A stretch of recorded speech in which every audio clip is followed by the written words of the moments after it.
So we start off with a bottle that's at rest. And because this bottle has inertia, it's going to resist a change in motion, which means that the only way this bottle will start moving is if an unbalanced force acts on it.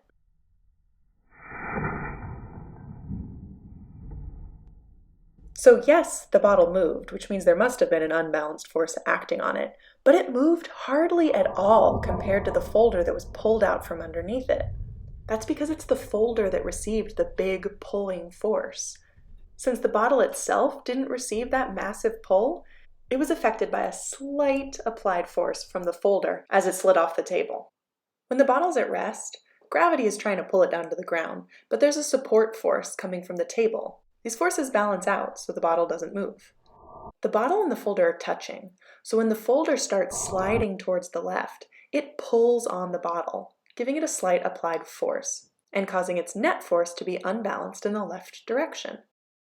The moment that the folder slides out from underneath the bottle, it's no longer touching. It can no longer apply a force to the bottle. Now the bottle is in contact with the table, and that table is resisting its motion with friction.